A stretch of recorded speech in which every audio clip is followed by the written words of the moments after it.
নমস্কার বন্ধুরা, আপনারা দেখছেন বি.ডি.পি পাবলিক জোন।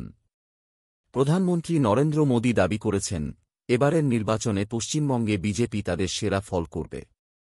তিনি বলেন, বাংলার মানুষ পরিবর্তনের জন্য প্রস্তুত। ভারত সরকার রাজস্থানে ২৮ মেগাওয়াট ক্ষমতার মাহি বাঁশওয়ারা পারমাণবিক বিদ্যুৎ কেন্দ্র স্থাপনের পরিকল্পনা করছে। এই প্রকল্পটি বর্তমানে বন মন্ত্রণালয়ের অনুমোদনের অপেক্ষায় রয়েছে। ভারতের রিজার্ভ ব্যাংক জানিয়েছে, ভারত এখন প্রযুক্তি, ডিজিটাল পরিষেবা ও ফার্মাসিউটিক্যালস খাতে একটি কানেক্টর কান্ট্রি হিসেবে আত্মপ্রকাশ করছে, যা বৈশ্বিক বাণিজ্যে ভারতের ভূমিকা আরও জোরদার করবে। গাজা হিউম্যানিটারিয়ান ফাউন্ডেশনের নির্বাহী পরিচালক জেক উড পদত্যাগ করেছেন। তিনি বলেন, ফাউন্ডেশনের পরিকল্পনা মানবিক নীতিমালার সাথে সামঞ্জস্যপূর্ণ নয়, যা গাজায় সহায়তা প্রদানে অনিশ্চয়তা সৃষ্টি করেছে। নেপালের দুর্যোগ ব্যবস্থাপনা কর্তৃপক্ষ জানিয়েছে, আসন্ন মনসুন মৌসুমে প্রায় ২০ লাখ মানুষ প্রভাবিত হতে পারে।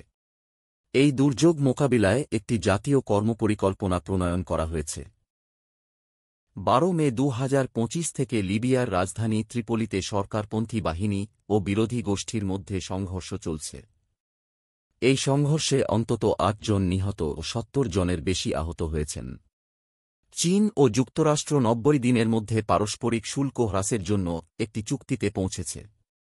এই চুক্তির মাধ্যমে চীন তার শুল্ক ১৪৫% থেকে ৩০% এবং যুক্তরাষ্ট্র ১২৫% থেকে ১০% নামিয়ে আনবে।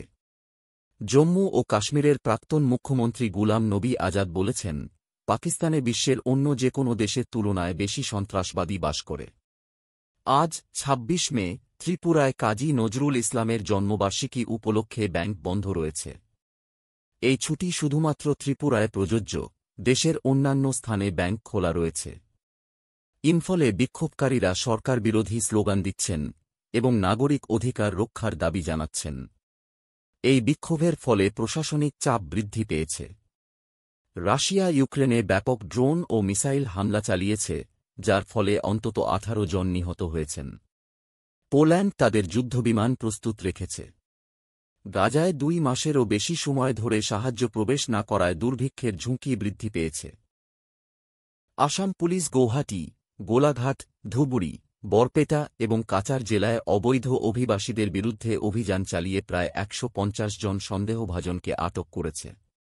তাদের নথিপত্র যাচাই করা হচ্ছে। এই অভিযান রাজ্যের নিরাপত্তা নিশ্চিত করতে পরিচালিত হচ্ছে। টাটা ইলেকট্রনিক্স আসামের চিফ অ্যাসেম্বলি প্ল্যান্টের জন্য ইন্টেলের প্রাক্তন কর্মকর্তা টিম ম্যাকিন্টশকে অপারেশন ও ম্যানুফ্যাকচারিং এক্সিলেন্সের প্রধান হিসেবে নিয়োগ দিয়েছে। টানা বৃষ্টির কারণে হাফলং শিলচর NH-২৭ সড়কটি অত্যন্ত খারাপ অবস্থায় পৌঁছেছে। বড় গর্ত ও যানজটের কারণে যাত্রার সময় ৩ ঘণ্টা থেকে বেড়ে ৮ ঘণ্টা পর্যন্ত হচ্ছে। বদরপুর ঘাটে বারাক নদীর উপর গামন সেতুর মেরামতের জন্য ভারী যানবাহন NH-২৭ দিয়ে ঘুরিয়ে দেওয়া হয়েছে, যা সড়কের উপর অতিরিক্ত চাপ সৃষ্টি করেছে।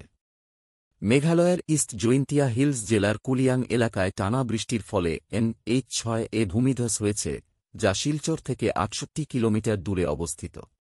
এই ভূমিধসের কারণে আসামের বরাক উপত্যকা, ত্রিপুরা, মিজোরাম ও মণিপুরের সঙ্গে সংযোগ বিঘ্নিত হয়েছে। প্রশাসন দ্রুত সড়ক পরিষ্কার ও মেরামতের কাজ শুরু করেছে।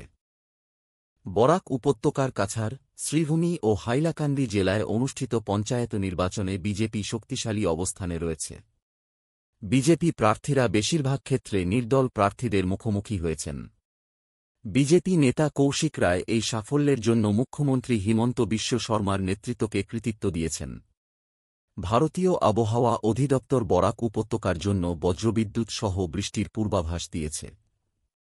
এই সতর্কতা অনুযায়ী আগামী কয়েকদিন বৃষ্টিপাত অব্যাহত থাকতে পারে। ভিডিওটি ভালো লাগলে লাইক করবেন এবং চ্যানেলটিকে সাবস্ক্রাইব করে রাখবেন।